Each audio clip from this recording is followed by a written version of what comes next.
Salam damai sejahtera bagi umat GKI Perumahan Citra 1 dan bagi saudara semua dimanapun saudara berada. Kiranya Tuhan senantiasa memberkati hidup kita bersama. Saya Penatua Esther, kali ini saya akan membawakan renungan singkat bagi kita semua. Tema renungan kita hari ini adalah sepak terjang. Ayat pengantar diambil dari Matius 7 ayat 16-17. Dari buahnya lah kamu akan mengenal mereka. Dapatkah orang memetik anggur dari semak duri atau buah ara dari rumput duri? Setiap pohon yang baik menghasilkan buah yang baik, dan setiap pohon yang tidak baik menghasilkan buah yang tidak baik. Dalam hidup ini ada sebuah istilah yang ingin menggambarkan cara bertindak, reputasi, atau rekam jejak seseorang. Istilah ini sering disebut sebagai sepak terjang. Kadang istilah ini digunakan dalam bentuk positif atau negatif. Sebagai contoh, yang positif seperti pada kalimat ini. Sepak terjang Yesus dalam mengabarkan kerajaan Allah sungguh luar biasa. Sedangkan yang negatif contohnya begini, kita harus lebih berhati-hati terhadap sepak terjangnya di dunia politik selama ini. Artinya, bahwa siapa kita di mata orang lain ditentukan oleh apa yang kita lakukan selama ini.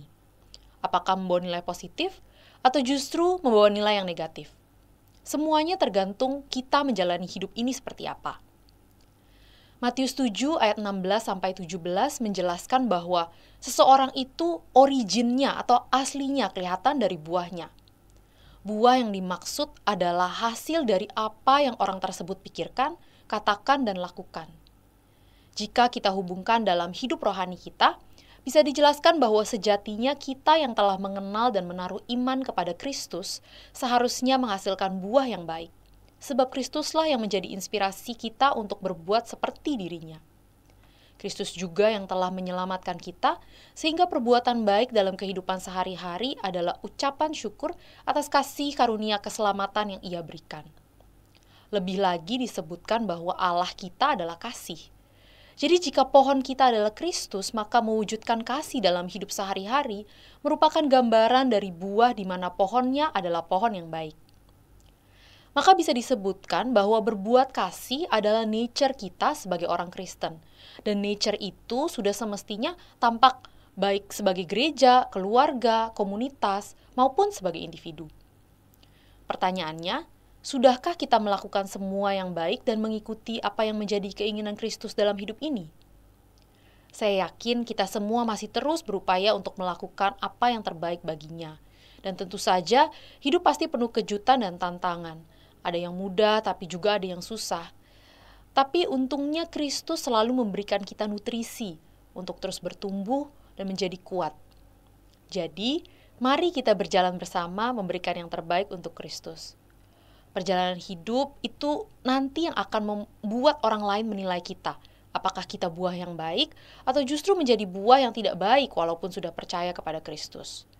Jika begitu, kata lainnya adalah pura-pura beriman. Pura-pura beriman itu adalah seseorang yang dalam hatinya berbeda dengan apa yang dikatakan dan dilakukan.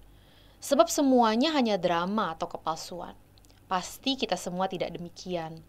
Nah, oleh karena itu kita ingin dikenal sebagai pribadi yang sepak terjangnya membawa terang dan menjadi berkat bagi sesama. Atau justru menjadi pribadi yang sepak terjangnya terkenal berpura-pura dan penuh kepalsuan. Satu hal yang perlu diingat, bahwa sepak terjang hidup kita bukan soal kita, namun soal Tuhan. Seperti yang Rasul Paulus sampaikan dalam Galatia 2 ayat 20. Namun aku hidup, tetapi bukan lagi aku sendiri yang hidup, melainkan Kristus yang hidup di dalam aku.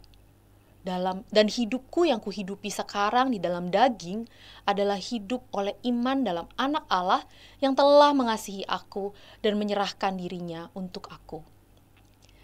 Demikian renungan bagi kita semua, kiranya melalui renungan ini, kita diingatkan untuk terus menjadi pribadi-pribadi yang tekun dan setia melakukan kehendak-Nya. Sampai jumpa pada renungan singkat digital Majelis Jemaat berikutnya. Tuhan Yesus memberkati.